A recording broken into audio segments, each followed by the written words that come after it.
जी lecture के दूसरे हिस्से की तरफ चलते हैं। इस हिस्से में है दो कंसेप्ट हमने स्टडी करने हैं। वो दो कंसेप्ट्स क्या हैं? एक methods of documentation of system. देखिए अभी तक हम सेल्स सिस्टम पढ़ चुके हैं, परचेज सिस्टम पढ़ चुके हैं, पेरोल सिस्टम पढ़ चुके हैं, कैश एंड बैंक सिस्टम पढ़ चुके हैं, inventory and fixed asset system पढ़ चुके हैं, यानी अंडरस्टैंड कर चुके हैं हम किसी भी कंपनी का सेल्स सिस्टम, परचेज सिस्टम वगैरह वगैरह। सवाल यह है कि सिर्फ अंडरस्टैंड कर लेना काफी है या उसको डॉक्यूमेंट भी करना है? तो पता है हमारा रूल होता है ऑडिट में, something not documented is something not done, तो हमने उसको डॉक्यूमेंट भी करना है। अब दूसरा सवाल यह है कि डॉक्यूमेंट किस तरीके से करें। इंटरनल कंट्रोल सिस्टम को डॉक्यूमेंट करने के टोटल 3 तरीके हैं। इंटरनल कंट्रोल सिस्टम को डॉक्यूमेंट करने के टोटल 3 तरीके हैं। एक तरीका पुराना और डिटेल्ड, दूसरा तरीका कंपैरेटिवली न्यू और प्रिसाइज, और तीसरा तरीका है कंप्यूटर और सॉफ्टवेयर के जरिए से डॉक्यूमेंट करना। टोटल 3 तरीके हैं सिस्टम को डॉक्यूमेंट करने के। अच्छा, इंटरेस्टिंगली ऑडिटिंग स्टैंडर्ड आपको तीनों ही अलाउ करता है। कहता है सिस्टम को डॉक्यूमेंट करना, जिस सिस्टम को आपने अंडरस्टैंड किया, सेल्स सिस्टम है, परचेज सिस्टम है, पेरोल है, cash and bank, inventory fixed asset, जिस सिस्टम को आपने अंडरस्टैंड किया उसको डॉक्यूमेंट करना लाजमी है। डॉक्यूमेंट करने के लिए मेथडोलॉजी, कोई सी भी मेथड कोई सा भी यूज कर सकते हैं, इसमें कोई प्रॉब्लम नहीं, तीनों की ही इजाजत है। हाँ, वो आपको तीनों सिस्टम इंट्रोड्यूस करवाता है हमारे सिलेबस में, और हर सिस्टम के एडवांटेजेस, डिसएडवांटेजेस, प्लस माइनस, क्या चीज अच्छी है क्या चीज बुरी है, ये बताएगा। और बताने के बाद फिर आपके ऊपर छोड़ देगा कि चाहे जो मर्जी सिस्टम आप यूज कर लीजिए। ठीक है, तो वो सिस्टम डॉक्यूमेंटेशन की हम स्टडी करेंगे। ठीक है, 3 सिस्टम्स हैं। फिर इसके बाद हम स्टडी करेंगे कि क्या एक लार्ज एंटिटी, बड़ी कंपनी का इंटरनल कंट्रोल सिस्टम और स्मॉल एंटिटी, छोटी ऑर्गेनाइजेशन का इंटरनल, छोटी ऑर्गेनाइजेशन से क्या मुराद है? Sole proprietorship, partnership. कॉलेज से बाहर निकले, आपको घर जाते तक रास्ते में जितनी भी दुकानें मिलेंगी वो स्मॉल एंटिटी है। बेकरी की दुकान हो गई, कोई इलेक्ट्रिशियन की दुकान हो गई, कोई डिपार्टमेंटल स्टोर हो गया, इवन वो भी स्मॉल एंटिटीज हैं। क्या इन स्मॉल एंटिटीज का भी ऑडिट हो सकता है? यस, रिक्वायर्ड बाय लॉ नहीं है, लेकिन अगर वो चाहे तो किसी खास जरूरत के तहत अपना ऑडिट करवा सकते हैं। तो क्या उनका इंटरनल कंट्रोल सिस्टम और लार्ज कंपनी का इंटरनल कंट्रोल सिस्टम एक जैसा होगा? इसका जवाब है नहीं। तो यहाँ पे फिर आज हम ये सीखेंगे कि अगर कभी फर्ज कीजिए कि हमें कोई बड़ा क्लाइंट नहीं मिल रहा, कोई कंपनी हमारा ऑडिट क्लाइंट बनने को तैयार नहीं है, तो क्या छोटे छोटे क्लाइंट्स जो हैं ये भी, इनका भी ऑडिट करके हम जिंदा रह सकते हैं? बिल्कुल रह सकते हैं, लेकिन इनका ऑडिट और नॉर्मल क्लाइंट का ऑडिट में फर्क होगा। ये ना हो आप उसी अप्रोच के मुताबिक ऑडिट कर लें, क्लाइंट छोटा है, प्रोसीजर ज्यादा परफॉर्म कर ले, आप ही का नुकसान है। तो बताइए स्मॉल एंटिटी, कौन सी entity? Small entity. Small entity का इंटरनल कंट्रोल सिस्टम क्या लार्ज एंटिटी के जैसा होगा? डिफरेंट होगा। तो क्या आपको बताना चाहिए कि क्या डिफरेंट होगा? बताना चाहिए या नहीं बताना चाहिए? तो फिर दूसरा लर्निंग ऑब्जेक्टिव जो हमने स्टडी करना वो क्या है?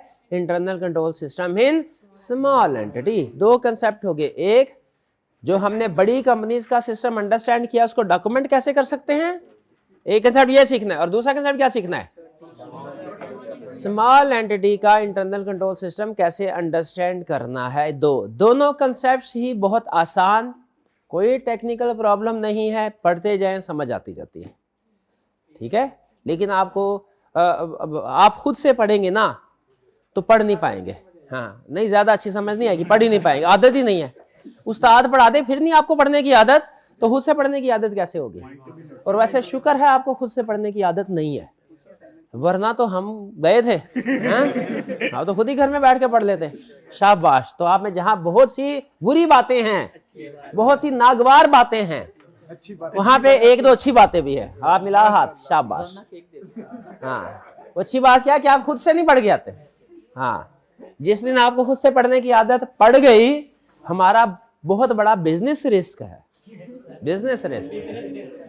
चले आगे चलते हैं। मेथड्स ऑफ डॉक्यूमेंटेशन सिस्टम कहता है सिस्टम को डॉक्यूमेंट करना है। सिस्टम अंडरस्टैंड किया, भागदौड़ की, इंक्वायरी की, ऑब्जर्वेशन की, ख्वारी की, हमारे इतने भागदौड़ करते रहे हैं, क्या वो सारा जो नॉलेज हमारे अंदर है क्या उसे कोई डॉक्यूमेंट करना चाहिए? बिल्कुल करना। 3 तरीके हैं डॉक्यूमेंटेशन के। पहला तरीका क्या? Narrative notes. दूसरा तरीका क्या है? क्वेश्चनियर। तीसरा तरीका क्या है?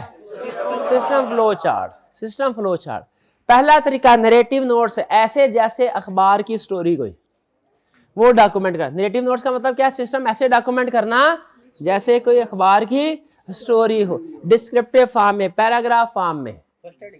पैराग्राफ भाई, जैसे आपने आज तक आई कैप के जितने भी क्वेश्चंस किए हैं ना, उनमें कोई ना कोई सिस्टम ही होता था। अच्छा होता था, बुरा होता था, वो अलग बात है, होता तो सिस्टम ही था। वो जिस तरीके से डॉक्यूमेंट होता था उसे कहते हैं नरेटिव नोट्स। डिस्क्रिप्टिव फॉर्म में डिस्क्राइब करना, सेंटेंस फॉर्म में डिस्क्रिप्टिव नोट्स। ठीक है, डिस्क्रिप्टिव। अच्छा, एक तरीका है। दूसरा तरीका क्या है? क्वेश्चनर। क्वेश्चनर क्या मतलब? क्वेश्चनर का मतलब है कि क्वेश्चंस की फॉर्म में सिस्टम को डॉक्यूमेंट करना। जैसे सारी इंटरनल कंट्रोल सिस्टम अंडरस्टैंड करना है, इंटरनल कंट्रोल सिस्टम की लिस्ट बना ले, आगे लिखते जाए यस नो यस नो। भाई ये एक्टिविटी हो रही है, यस। ये हो रही है, नो। ये हो रही है, यस। ये हो रही है, नो। यस नो की शक्ल में सिस्टम को डॉक्यूमेंट करना, इसे क्या कहते हैं? इसमें पैराग्राफ फॉर्म में नहीं होगा, सिस्टम क्वेश्चंस की शक्ल में होगा। भाई ये बिल्कुल हाँ या ना, शाबाश। ये बिल्कुल ऐसे ही है जैसे आपका जो टीचर का इवैल्यूएशन फॉर्म फिल करते हैं ना आप लोग, सवाल लिखा होता है और उसके आगे यस नो लिखा होता है, यस नो टिक करते रहते हैं। ये क्या कहलाता है? क्वेश्चनर। जो फीडबैक इवैल्यूएशन फॉर्म है, ये क्वेश्चनर की शक्ल में। दो तरीके क्या आ गया? एक नरेटिव नोट्स, दूसरा कौन सा? क्वेश्चनर। तीसरा तरीका क्या? तीसरा तरीका है सिस्टम फ्लो चार्ट। यानी कंप्यूटर सॉफ्टवेयर के जरिए से आप सिंबल्स को यूज करते हुए, क्या यूज करते हुए? सिंबल्स को यूज करते हुए एक जो सिस्टम है उसको डिस्क्राइब करें। छोटे छोटे सिंबल्स यूज कर लें कि भाई सबसे पहले इंफॉर्मेशन यहां से जनरेट हो रही है, उसके बाद इस डिपार्टमेंट में जा रही है, फिर यहां से आ रही है। वो एक पिक्चर सी बन जाती है, वो दिखने में खूबसूरत लगती है, कलरफुल लगती है, सिंबल्स यूज हुए होते हैं। ठीक है, वो कहते हैं ना picture shows thousands of words. तो वो थाउजेंड ऑफ वर्ड्स जो होते हैं, वो जो नरेटिव नोट्स में थाउजेंड्स ऑफ वर्ड्स लिखे जाते हैं ना, फ्लो चार्ट में वही वर्ड्स सिंबल्स की शक्ल में, डायग्राम की शक्ल में आपके सामने आ जाती है। ठीक है, ये ग्राफिकल रिप्रेजेंटेशन कह लें उसको। तीन तरीके हैं, कौन कौन से? नरेटिव नोट्स, और कौन सा है? क्वेश्चनर, और कौन सा है? System flow chart. अब आइए जरा देखते हैं इनकी एक्सप्लेनेशन क्या कहता है। नरेटिव नोट्स क्या है? Written description of the counting system and controls involved in processing transaction. इसमें सबसे ज्यादा जोर पता है इसका किसके ऊपर है? रिटन डिस्क्रिप्शन के ऊपर। रिटन डिस्क्राइब करना, जैसे आपके जितने भी क्वेश्चन आज तक बने और आइंदा भी जो आप सिस्टम के करेंगे एग्जाम क्वेश्चन, सारे के सारे किसके मुताबिक है? Narrative notes. बताइए नरेटिव नोट्स आपके ख्याल में जो लिखा है एडवांटेज डिसएडवांटेज गोली मार, इसको डिस्कस कर लेंगे। पहले आप बताइए आपका क्या ख्याल है? नरेटिव नोट्स गुड मेथड है डॉक्यूमेंटेशन का कि बैड? क्या इसमें गुड क्या है? आसान। सिंपल नरेटिव नोट्स में सिंबल नहीं होते। अच्छा सिंपल, शाबाश शाबाश, सिंपल है बिल्कुल, कोई भी लिख सकता है। इतने आसान के इवन ये भाई भी लिख सकता है। शाबाश शाबाश, सिंपल है जैसे नॉर्मल इंग्लिश। कोई खास टेक्निक या स्किल या एनालिसिस करने की जरूरत नहीं है। बस इसमें क्या हो रहा है भाई, ये हो रहा है, पहले स्टेप नंबर 1 में ये, स्टेप नंबर 2 में ये, स्टेप नंबर 3 में। लेकिन इसका ये डिसएडवांटेज भी है, बहुत लेंथी होते हैं। पढ़ना शुरू करें तो हाँ जी 10 मिनट गुजर जाते हैं सवाल पढ़ते पढ़ते, बहुत लेंथी होते हैं। और दूसरा इसमें जो मिसिंग कंट्रोल्स होते हैं ना, वो आइडेंटिफाई करना मुश्किल होता है। वो कहीं सारे सिस्टम के अंदर मिसिंग कंट्रोल छुप से जाते हैं, हिडन हो जाते हैं। हमें मिसिंग कंट्रोल्स आइडेंटिफाई करना मुश्किल होता है ना। हाँ जी, तो ये एक प्रॉब्लम है इसमें। ठीक है, बहरहाल कर सकते हैं तो कर लें, लेकिन इसका प्लस पॉइंट क्या है? सिंपल टू प्रिपेयर है। इवन जूनियर भी आपका कोई आसानी के साथ इसको डॉक्यूमेंट कर भी सकता है, अंडरस्टैंड भी कर सकता है। ये हो गया कौन सा सिस्टम? Narrative notes. देखिए एग्री करते हैं कि नरेटिव नोट्स से एडवांटेज क्या है? सिंपल टू प्रिपेयर है, easy for our team member specially juniors to follow. Junior बड़ी आसानी पढ़ भी लेंगे, समझ भी लेंगे। क्या इसके कुछ डिसएडवांटेज भी है? हाँ, can be lengthy and time consuming. लिखते हाथ थक जाते हैं, खत्म नहीं होता वो सिस्टम। ठीक है, टाइम लेंथी भी है, time consuming. Updating notes when system changes also takes time. कि बाद में जब आपने इसको अपडेट करना है, अगर सिस्टम चेंज हो जाए तो आपने इसको अपडेट भी तो करना होता है। अपडेट करते हुए आपको दोबारा से लिखना पड़ता है, या उधर ही कहीं जो एरो शेरो बना के लिखना होता है, भाई यहाँ पे ये चेंज हो गया, यहाँ पे ये change. Missing control are difficult to identify clearly, क्योंकि सिस्टम में सारी वो चीजें चल रही होती हैं, सारी एक्टिविटी चल रही होती है, तो उनमें एग्जैक्टली कौन सी एक्टिविटी गुड है और कौन सी बैड है ये आइडेंटिफाई करना थोड़ा मुश्किल होता है। थोड़ा सोचना पड़ता है कि ये जो काम हो रहा है होना चाहिए कि नहीं होना चाहिए। ठीक है, जैसे एक्सप्लेन कर दें, जैसे उसने क्वेश्चन में लिखा गुड्स आती हैं, जो रिसीविंग डिपार्टमेंट है वो उन गुड्स को मैच करता है परचेज ऑर्डर के साथ, और फिर उसके बाद वेयर हाउस डिपार्टमेंट को सेंड कर देता है। बज़ाहिर लग रहा है सारा कुछ ठीक है, मिसिंग कंट्रोल्स जो है वो आइडेंटिफाई करना मुश्किल है। इसमें मिसिंग कंट्रोल क्या है भला? क्वालिटी इंस्पेक्शन नहीं हो रही। तो चलते चलते लगता है बज़ाहिर सारी चीजें ठीक लग रही है। आपको कभी कभी ऐसे होता है ना, सिस्टम पढ़ तो रहे हैं और लग रहा है सारा कुछ ठीक हो रहा है, तो वीकनेस किधर है? वो असल में यही होता है, वीकनेस थोड़ी हिडन छुपी होती है। नैरेटिव नोट्स में वीकनेस आइडेंटिफाई करना मुश्किल होता है थोड़ा। फिर दूसरा तरीका क्या है? क्वेश्चनएयर। क्वेश्चनएयर में क्या होता है? एक लिस्ट ऑफ क्वेश्चन प्रिपेयर की जाती है। क्या प्रिपेयर किया जाता है? List of question. और हम ये लिस्ट लेके क्लाइंट के पास चले जाते हैं, उसे कहते हैं ए क्लाइंट हमारे सवालों के जवाब दे दे। बस कर दे यार, ए क्लाइंट हमारे सवालों के जवाब दे दे। जैसे अगर सेल्स सिस्टम को डॉक्यूमेंट करने हैं तो हम क्लाइंट को ये नहीं कहते कि भैया बताओ क्या क्या हो रहा है, हम लिखते जाते हैं साथ साथ जो ये नहीं कहते। क्लाइंट से क्या, हाँ पूछते हैं, हम कहते हैं क्लाइंट हम पूछेंगे सवाल, तूने देने हैं जवाब।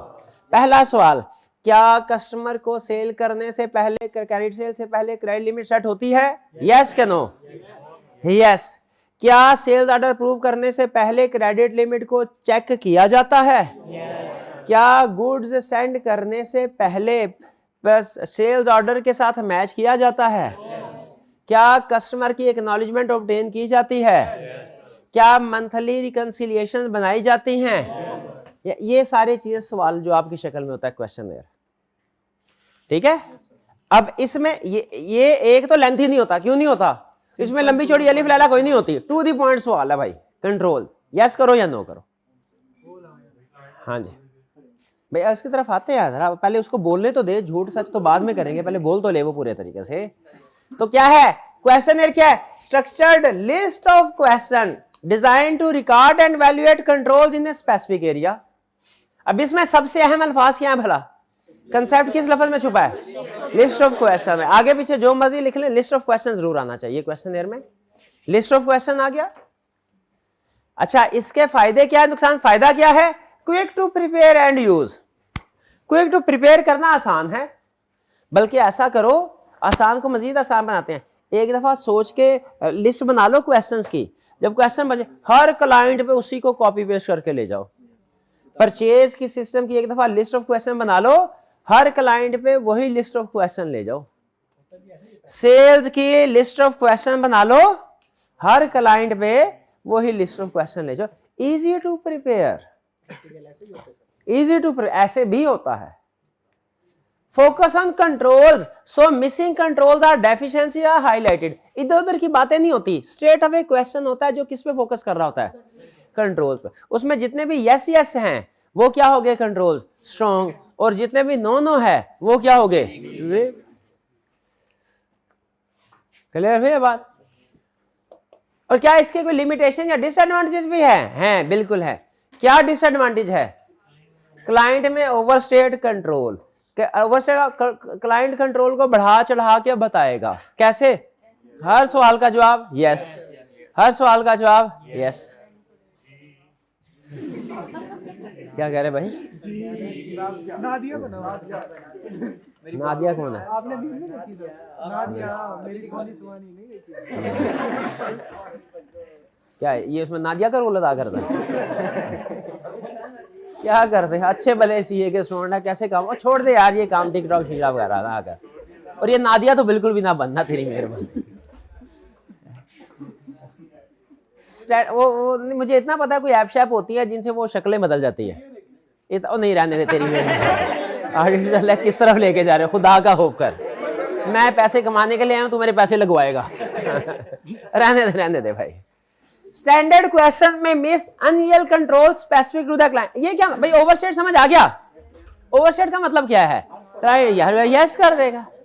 फिर क्या है, स्टैंडर्ड क्वेश्चन में मिस अनयूजुअल कंट्रोल, वो कह रहा है भाई आप एक ही दफा लिस्ट बना के हर क्लाइंट पे उसी को लेके जा रहे हो, हर क्लाइंट का सिस्टम दूसरे से डिफरेंट हो सकता है, एक क्लाइंट का परचेज सिस्टम दूसरे क्लाइंट के परचेज सिस्टम से डिफरेंट हो रहा है। भाई ने जैसे अभी आइडेंटिफाई किया, उन्होंने कहा जी हर एक पे सर एक ही सही नहीं लगता, ये बिल्कुल ठीक है, क्योंकि एक क्लाइंट का सिस्टम दूसरे से डिफरेंट हो सकता है। तो जहां पे तो सिस्टम सेम हुआ वहां पे तो एक ही लिस्ट ऑफ क्वेश्चन चल जाएंगे, जहां पे डिफरेंट हुआ सिस्टम तो वहां पे जो सिस्टम का जो हिस्सा डिफरेंट हुआ ना उसके कंट्रोल मिस हो जाएंगे, क्योंकि उसका सवाल होगा ही नहीं हमारे पास, हम तो स्टैंडर्ड लिस्ट ऑफ क्वेश्चन लेके गए होंगे। तो ये इसके प्लस माइनस है, दो प्लस माइनस हो गए। हाँ, क्वेश्चन को चेंज कर सकते हैं, बिल्कुल इसका हल यही है।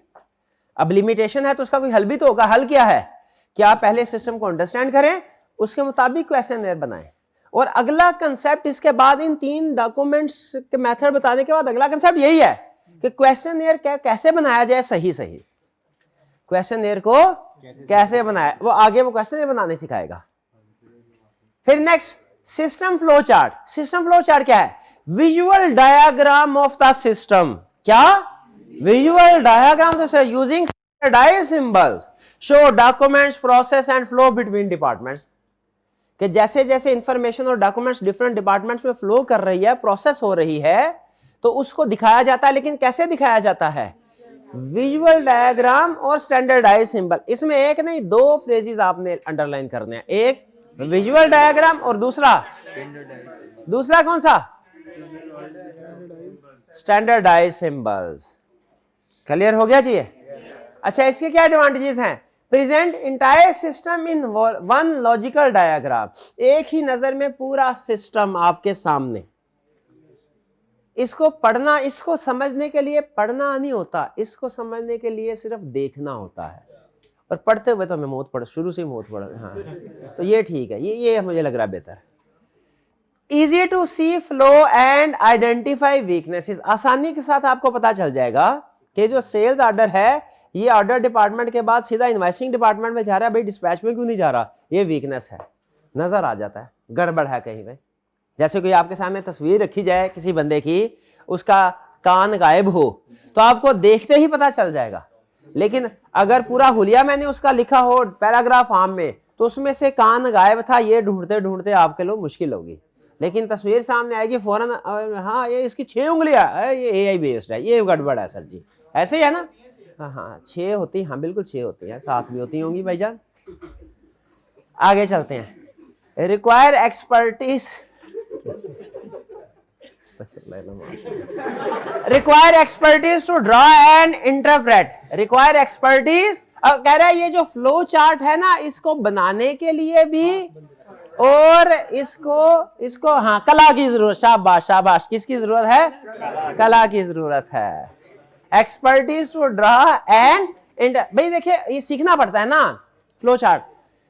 हम जब स्टूडेंट थे उस वक्त भी सॉफ्टवेयर होता था, आज से 20-25 साल पहले आर्टिकल्स में। तो बेसिकली ये ना IT वाले लोग आते थे, ये जो फ्लो चार्ट बनाना था सिस्टम सारा हम डॉक्यूमेंट कर देते थे, IT वाले लोग आते थे, उनका एक पर्सन आके वो सारा हमें फ्लो चार्ट बना के देता था।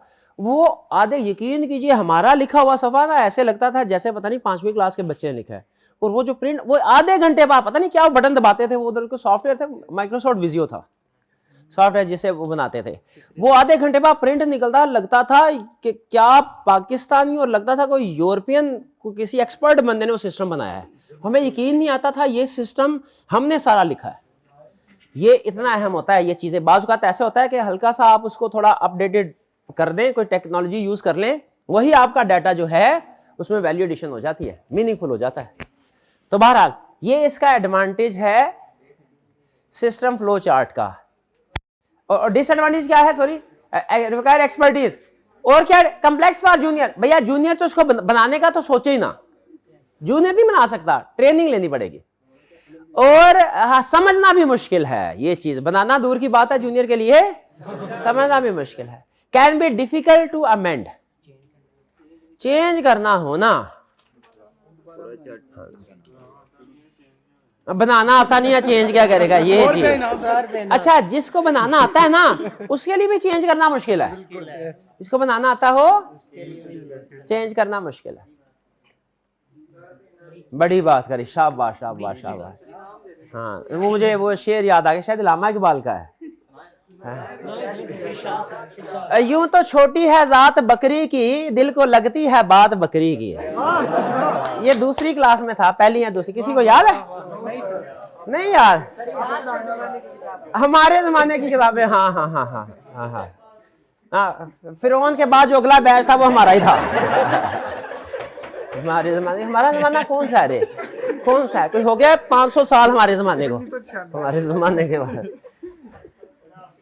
हाँ जी भाई भाई भाई भाई, ये लिमिटेशन एडवांटेज डेफिनेशन समझ आई, एडवांटेज समझ आ गए, लिमिटेशन समझ आ गई। तो जरा मुझे बताइए, अभी वोटिंग करवा लेते हैं। स्टैंडर्ड तीनों की इजाजत देता है, जो मर्जी। कितने स्टूडेंट्स हैं जो नरेटिव नोट्स के जरिए से डॉक्यूमेंट करना पसंद करेंगे? जरा हाथ उठाएं।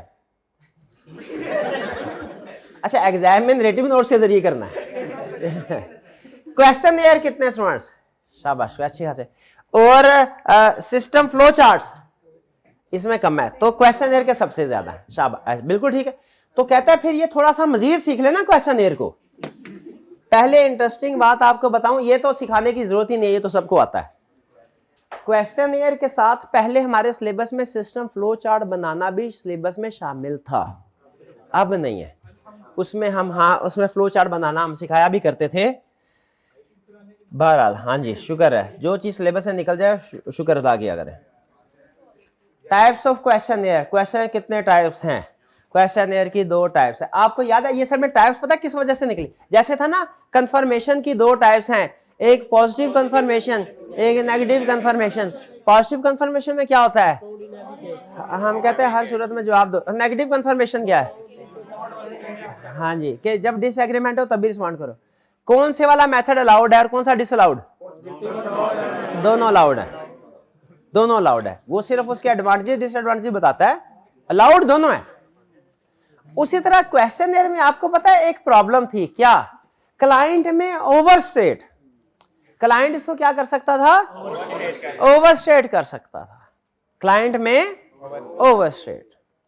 तो ओवरस्टेट का मतलब क्या? हर एक का जवाब यस यस कर दो। अब यहां पे देखिए हमने कैसा शातिराना खेल खेला, हम ऑडिटर ने। क्लाइंट ओवरस्टेट करना चाहे भी तो नहीं कर सकता।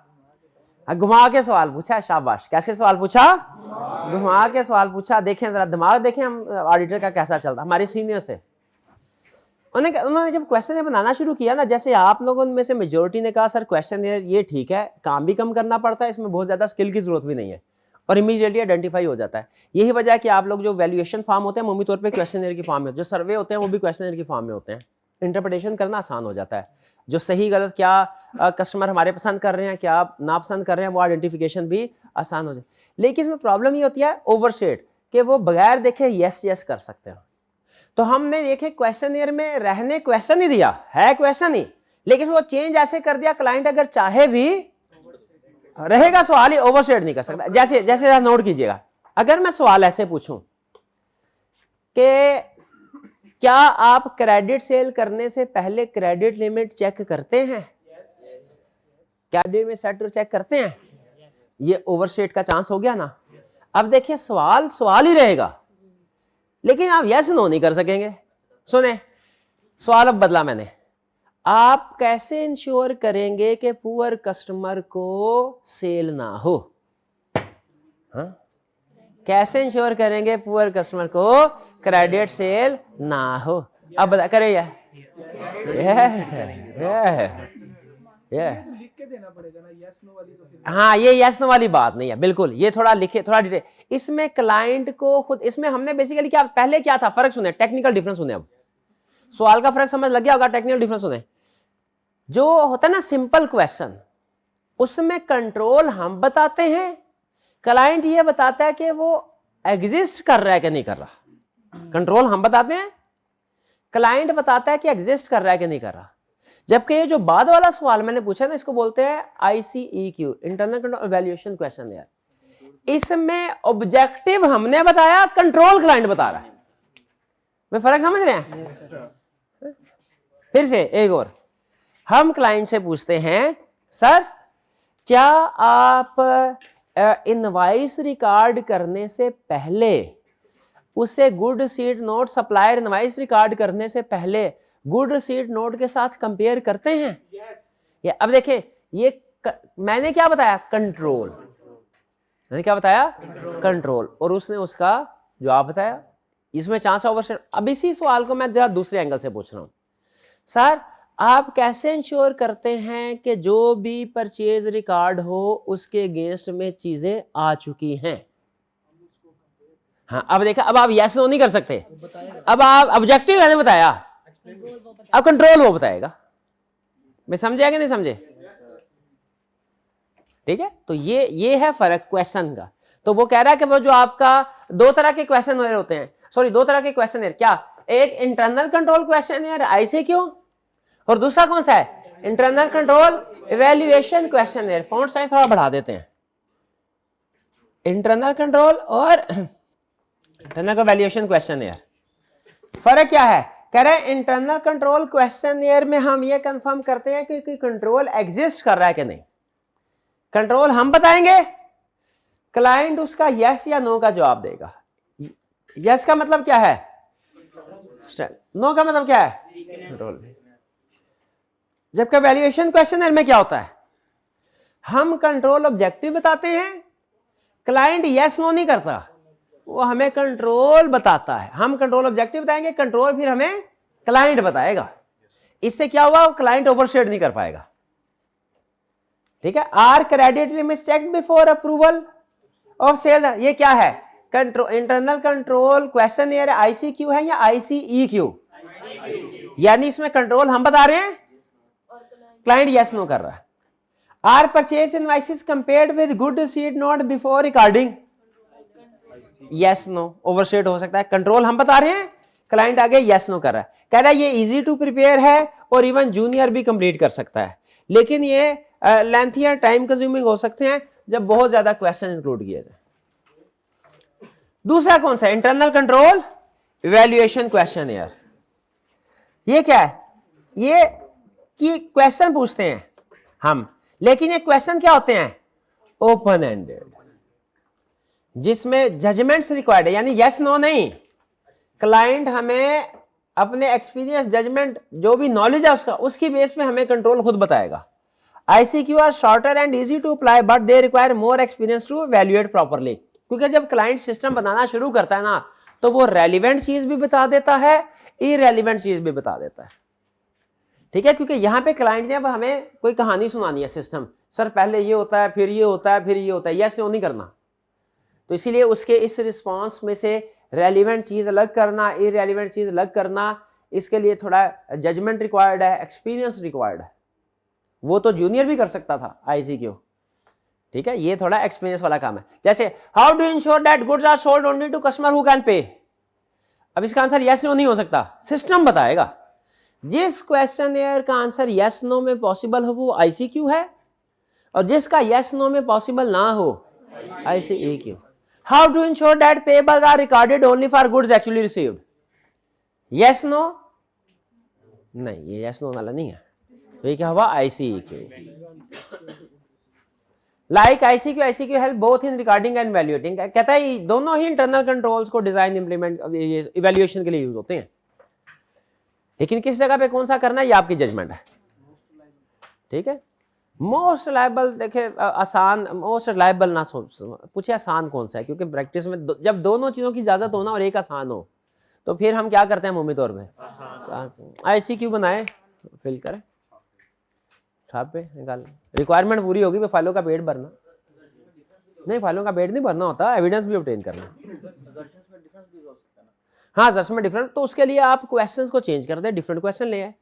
अच्छा तरीका मेरे ख्याल में ये है कि आप ICQ को यूज करें, लेकिन क्वेश्चन बनाने से पहले वॉक थ्रू टेस्ट कर लें पूरी ऑर्गेनाइजेशन का, घूम फिर के देख लें, और क्वेश्चन बनाएं स्पेसिफिक टू ऑर्गेनाइजेशन, फिर ICQ बेहतर है। वरना अगर आपने खुद से पहले ट्रैवलिंग नहीं करनी, बस क्लाइंट के ऑफिस में जाके बैठ के उससे सिस्टम सारा खुलवाना है, फिर ICEQ बेहतर है। मेरे ख्याल में ऑडिटर को पहले खुद से सारा सिस्टम को अंडरस्टैंड करना चाहिए, वॉक थ्रू कर, उसे पता चल जाए कौन कौन सी एक्टिविटीज है, फिर उस स्पेसिफिक सिस्टम को सामने रखते हुए ICQ बनाए, तो वो मेरे ख्याल में ज़्यादा बेहतर ऑप्शन है। लेकिन अगेन देखिए क्लाइंट टू क्लाइंट वेरी करता है, ठीक है। बाज़ औक़ात हमारे क्लाइंट्स जो है वो डिफरेंट है, कुछ स्मॉल है, कोई लार्ज है, कोई कंप्यूटर यूज़ करता है, कोई नहीं करता, कहीं पे पढ़े लिखे लोग हैं, कहीं पे नहीं इतने ज़्यादा पढ़े लिखे लोग, वो सिस्टम वेरी करता है। तो उस लिहाज से स्टैंडर्ड ने फिर कोई रिक्वायरमेंट नहीं इंट्रोड्यूस की। अगर हमारा क्लाइंट सारे ऐसे होते जो बड़े ही हाईटेक किस्म के लोग होते, सिस्टम सारा उनका वेल इस्टेब्लिश होता, फर्म के पास भी बेहतरीन रिसोर्सेज होते, कंप्यूटर इतने पैसे होते, हर एक को लैपटॉप लेके दे सकें, हर इंडिविजुअल जो टीम मेंबर है वो भी सॉफ्टवेयर का एक्सपर्ट होता है इस्तेमाल करने का, तो फिर शायद वो हमारा जो है फ्लो चार्ट वो रिक्वायर्ड होता। लेकिन चूंकि variety of customer, variety of system होते हैं, स्टैंडर्ड ने कहा भैया ये तीनों सिस्टम है, डॉक्यूमेंट करो, ये लाजमी है। बाकी जो किसी एक सिस्टम में एक लगा लो, दूसरे में दूसरा लगा लो, तीसरे एरिया में तीसरा सिस्टम लगा लो, मेरे को कोई प्रॉब्लम नहीं। बे क्लियर? अच्छा अब यहां पे एक प्रॉब्लम, क्या पिछले साल जो हमने क्वेश्चनर बनाया है उसको इस साल यूज कर सकते हैं? यस या नो? कितने स्टूडेंट का ख्याल है यस कर सकते हैं एज इट इज? कितनों का ख्याल है नो कर ही नहीं सकते, जो मर्जी हो जाए? कितने स्टूडेंट का ख्याल है भाई चेंजेस देख लो, अगर चेंज नहीं हुआ तो उसको यूज कर लो, और अगर चेंज हुआ है तो जो सिस्टम चेंज हुआ है उसको रिवाइज कर लो।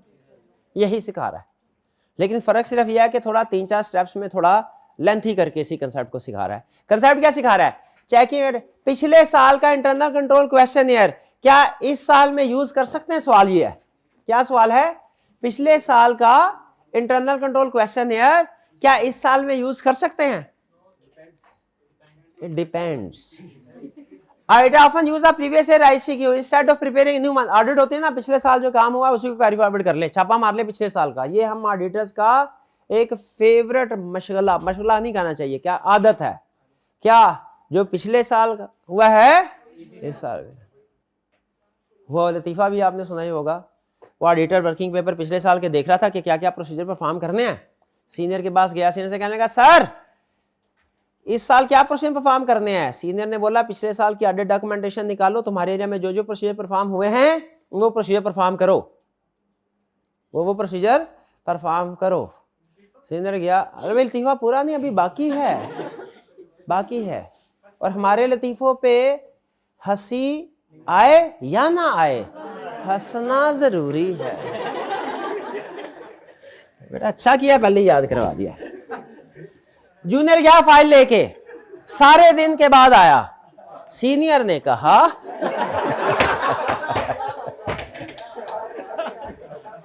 कितने वर्किंग पेपर प्रिपेयर करने किए? सीनियर ने क्या पूछा?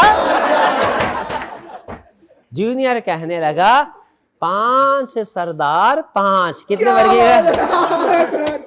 सीनियर कहने लगा सारा दिन गुजर गया, 5 वर्किंग पेपर क्यों? कहने लगा सर सबसे ज्यादा मेरा वक्त 5वें पे गुजरा होगा। वो कैसे लगा वक्त? 5वें पे मक्खी मरी हुई थी, बड़ी मुश्किल से मक्खी ढूंढी है और मार के वहां पे लगाई है।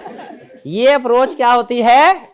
पिछले साल इसको हम बोलते हैं, बिल्कुल ये क्या, मक्खी पे मक्खी मारना। फिर इससे मुहावरा याद हुआ क्या? मक्खी पे मक्खी मारना का मतलब, फर्म में जब कहीं आप ये मुहावरा सुनेंगे ना, मक्खी पे मक्खी मारना, इसका मतलब क्या होगा कि भाई जो कॉपी टू कॉपी, जो पिछले साल जहां पे मक्खी मरी हुई है वहां पे मक्खी मार। पिछले साल जिस वर्किंग पेपर पे सीनियर ने चाय पीते पीते कप थोड़ी देर के लिए रखा और दायरा बन गया, वहां पे एग्जैक्टली वहीं पे आपने भी दायरा बना। ये होता है मक्खी पे मक्खी मार। और ये अप्रोच अभी तो आपको आ रही है हंसी, लेकिन फर्म में जाएंगे ये अप्रोच आपको मिलेगी। हालांकि ये अप्रोच गलत है। क्यों गलत है? स्टैंडर्ड के हिसाब से साबित करें क्यों अप्रोच गलत है। क्योंकि स्टैंडर्ड कहता है आपके इस साल के प्रोसीजर इस साल की रिस्क असेसमेंट में बेस करने चाहिए। पिछले साल के प्रोसीजर पिछले साल की रिस्क असेसमेंट में बेस कर रहे थे। पिछले साल की रिस्क असेसमेंट की बेस पे इस साल के प्रोसीजर परफॉर्म करना गलत है। शाबाश। तो आइंदा कभी जब पिछले साल के वर्ग में देख रहे हैं मक्खी नजर आए, मक्खी नहीं मारनी उसके ऊपर, हंसना है। शाबाश। क्या करना है? हंसना है।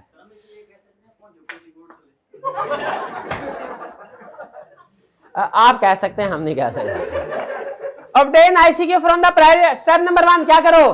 पिछले साल का वर्किंग पेपर निकालो फाइल में से। फिर क्या करो? Check accuracy.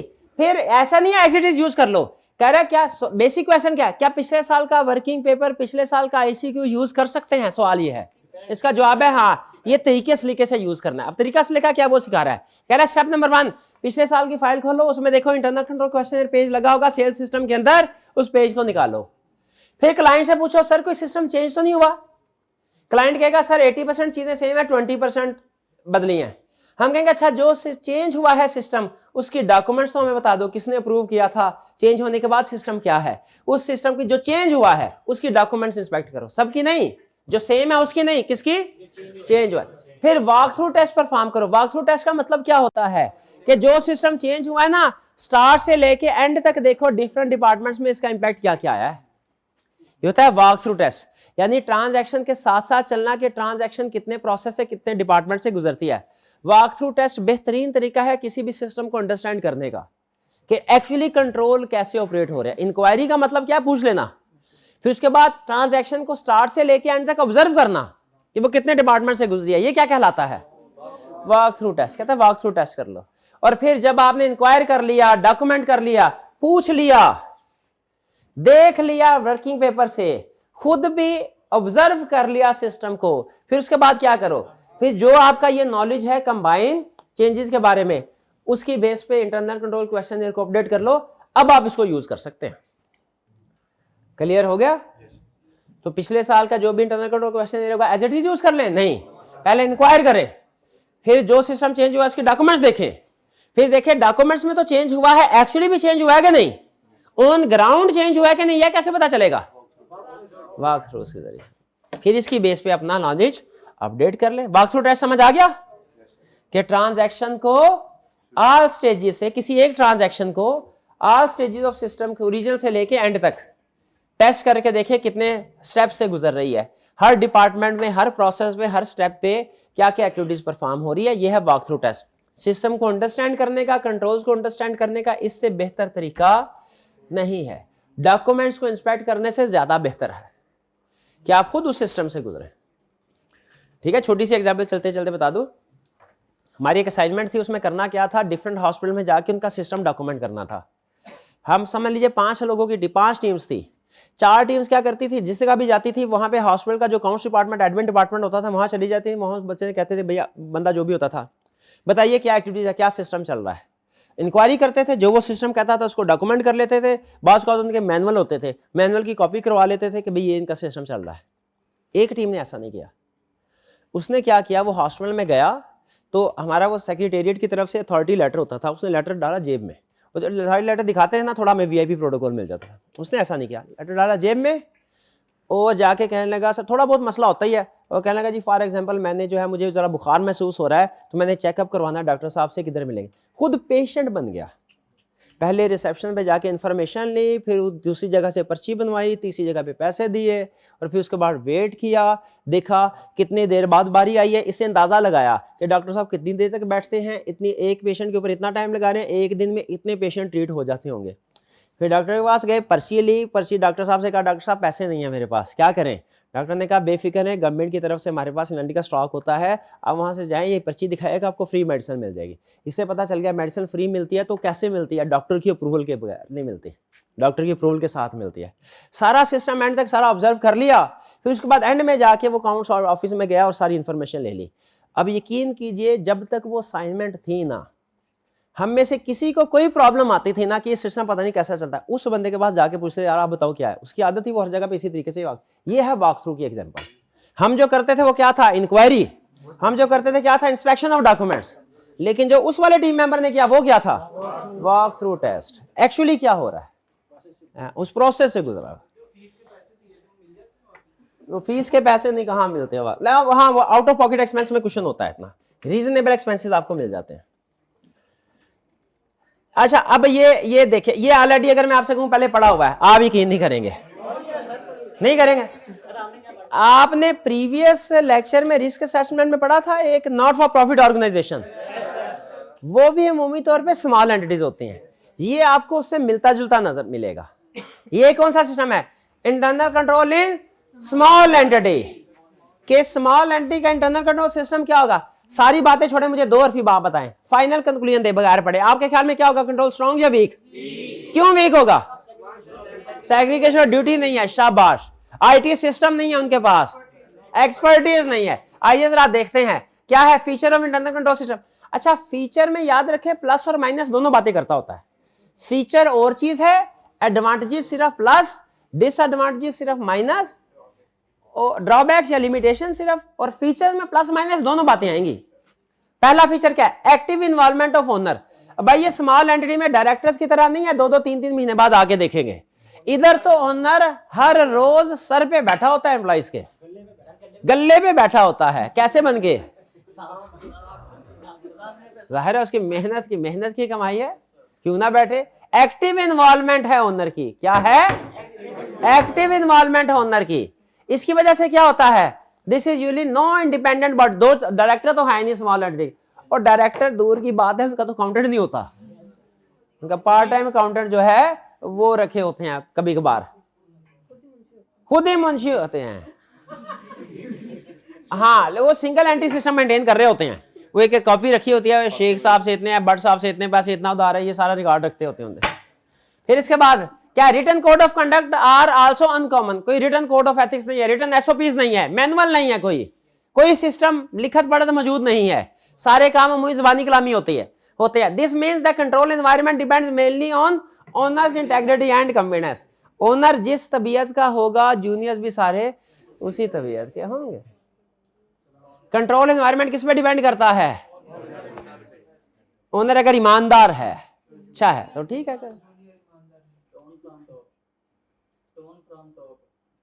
हाँ, टोन फ्रॉम टॉप, शाबाश शाबाश शाबाश। High level of oversight.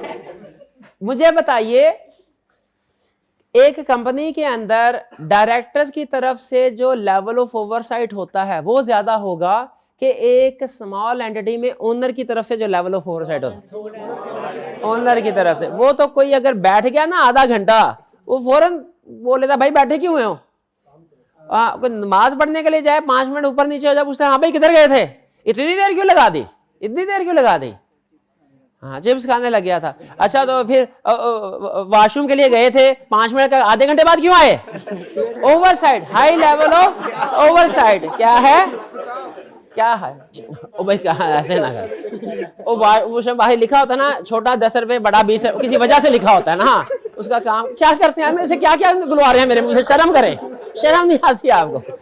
घर जाके मैं खुद शर्मिंदा होता रहा, क्लास में क्या बोल दिया, और चुप कर जा। क्या यार ये high level of oversight, high level of भाई क्या है?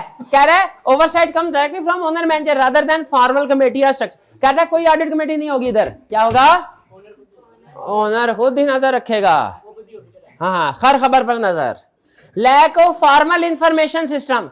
कहता कोई फॉर्मल इंफॉर्मेशन सिस्टम नहीं है कि परचेज सिस्टम डॉक्यूमेंट हो जाए, सेल सिस्टम डॉक्यूमेंट हो जाए, आपको ये मैनुअल मिल जाए कि स्टेप नंबर 1 ये होगा, स्टेप नंबर, कोई फॉर्मल सिस्टम नहीं है। सुबह गाड़ी आती है, उसको ज़बानी कलामी बता देता है, हाँ भाई 10 पैकेट डबल रोटी ले आओ, 20 मन ले आओ, 2 दर्जन अंडे, बस। इनफॉर्मल प्रॉपर परचेज सिस्टम नहीं हो। कोई गुड सीड नोट, आप समझे गुड सीड नोट मिलेगा, कोई गुड सीड नोट नहीं है, कोई सेल्स ऑर्डर नहीं है, कोई रिटर्न पे, कोई रिकॉर्ड में, कोई रिकंसिलिएशन नहीं बन रही, फॉर्मल इंफॉर्मेशन सिस्टम ही नहीं है कोई। फिर क्या? हाँ, authorisation and performance review. Authorisation एक एक चीज की होगी, वो ऊपर गले पे बैठा है, गले पे बैठा है वो। परफॉर्मेंस रिव्यू, हर एम्प्लॉय की परफॉर्मेंस को खुद डायरेक्टली रिव्यू कर रहा होगा। और बताइए features of internal control system समझ आए कि नहीं आए? एक दफा इन चारों हेडिंग्स को पढ़ के मुझे बताया समझ आ रहा है? एग्री करते हैं कि स्मॉल एंटिटीज में ऐसे ही होता है? ओके, तो फिर क्या प्रॉब्लम है, मसला क्या है स्मॉल एंटिटी में? Lack of expertise. Owner business का महान एक्सपर्ट होगा, अकाउंटिंग का, ऑडिट का, इंटरनल कंट्रोल सिस्टम के बारे में से कुछ भी। इनकी सबसे बड़ी जो मिसअंडरस्टैंडिंग होती है वो ये समझते हैं सिर्फ कैश को कंट्रोल करना जरूरी है, सबसे बड़ी प्रैक्टिकली मिस। हालांकि कैश के साथ इन्वेंट्री को कंट्रोल करना भी इतना ही जरूरी है। वो गला संभाल लेता है, वो इन्वेंट्री क्या करते हैं एम्प्लॉय, साइड पे होकर बोतल शो देखो पीते रहते हैं, कोई स्टॉक टेकिंग नहीं, कोई क्लोजिंग स्टॉक वेरिफिकेशन नहीं। तो ये लैक ऑफ एक्सपर्टीज है, ठीक है। कंट्रोल के हवाले से, बिजनेस के हवाले से होगा टेक्निकल, बिजनेस में नहीं चैलेंज कर रहे। हाँ other counting system, audit, control system की अंडरस्टैंडिंग। सेग्रीगेशन ऑफ ड्यूटीज नहीं होगी, क्यों नहीं होगी? स्मॉल एंटिटी है भैया, हाँ तो ज्यादा स्टाफ अफोर्ड कर ही नहीं सकते। मैनेजमेंट ओवरराइड ऑफ कंट्रोल, चूंकि सारी की सारी डोमिनेशन ऑफ मैनेजमेंट एक ही पर्सन के पास है, ओनर के पास, जो चाहेगा वो कर सकता। Weak audit trail, documentation available, क्योंकि इंफॉर्मेशन सिस्टम नहीं है, तो इंफॉर्मेशन सिस्टम नहीं है तो उस इंफॉर्मेशन सिस्टम का डॉक्यूमेंट्स कहां से प्रिपेयर होगी? डॉक्यूमेंट्स में नहीं होती। भाई समझते हैं ये प्रॉब्लम्स हमें फेस करना पड़ती है। ओनर के पास एक्सपर्टीज नहीं है, सेग्रीगेशन ड्यूटीज नहीं है, मैनेजमेंट ओवरराइड ऑफ कंट्रोल का रिस्क ज्यादा है, और ऑडिट ट्रेल या डॉक्यूमेंटेशन अवेलेबल, ये मसले मसाइल होते हैं। तो फिर इन मसले मसाइल का हल भी है कि नहीं? क्या करना चाहिए इन मसाइल की मौजूदगी में? क्या करना चाहिए? कह रहे हैं limited reliance on internal control. भैया इसमें टेस्ट ऑफ कंट्रोल परफॉर्म ना करो। क्यों ना करो? कंट्रोल वीक है। क्यों वीक है? पहले नंबर पे ऑडिट कमेटी नहीं है, दूसरे नंबर पे सेग्रीगेशन ड्यूटीज नहीं है, कंट्रोल्स वीक है, तीसरे नंबर पे डॉक्यूमेंटेशन नहीं है, इंफॉर्मेशन, तो कंट्रोल्स तो वीक होने ही होने हैं। तो क्या कंट्रोल्स पे रिलाई करना चाहिए? टेस्ट ऑफ कंट्रोल परफॉर्म करना चाहिए? नहीं करना। सब्सटेंटिव प्रोसीजर भी नहीं करने चाहिए, वो तो करने चाहिए, ना सिर्फ ज्यादा करने चाहिए। सब्सटेंटिव प्रोसीजर क्यों? क्योंकि कंट्रोल रिस्क हाई है। कंट्रोल रिस्क क्यों हाई है? क्योंकि कंट्रोल वीक है। कंट्रोल क्यों वीक है? क्योंकि ऑडिट कमेटी नहीं है, सेग्रीगेशन ड्यूटी नहीं है, प्रॉपर इंफॉर्मेशन सिस्टम नहीं है, ऑडिट ट्रेल नहीं है, डॉक्यूमेंट्स नहीं है। हाँ जी। और क्या टेक्नोलॉजी का इस्तेमाल होगा? कंप्यूटराइज टेक्निक से इस्तेमाल होंगी? क्यों नहीं होगी?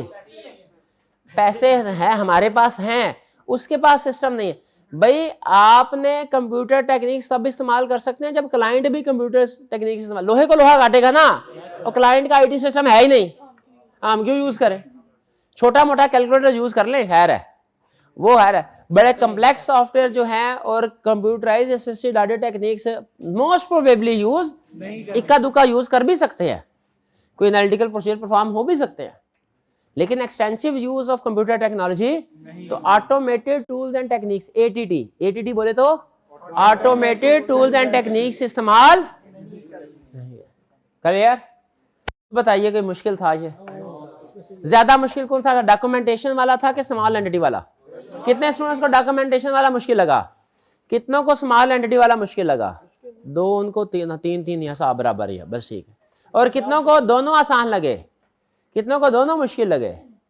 शाबाश शाबाश, ये रिप्रोडक्शन के लिए शाबाश, ये अच्छा सवाल पूछा है। दोनों डॉक्यूमेंटेशन भी और स्मॉल एंटिटी भी किसके लिए है?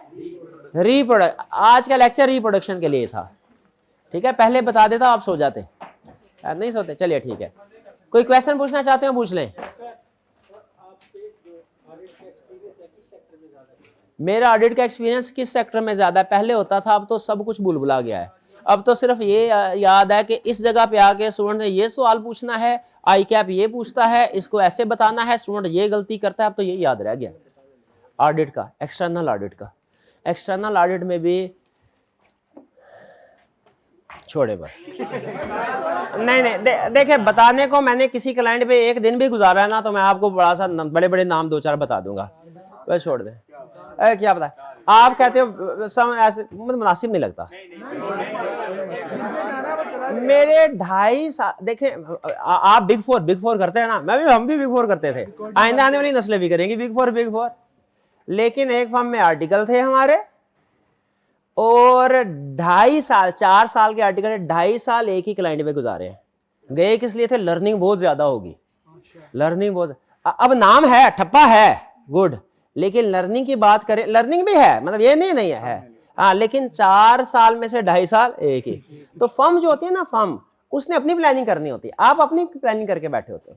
बड़ी फर्म का एक फायदे भी है, ये नहीं मैं कर नहीं जाना चाहिए, अच्छी बात है, लेकिन एक बड़ी फर्म जो होती है ना, उसका आप पे कंट्रोल ज्यादा होता है।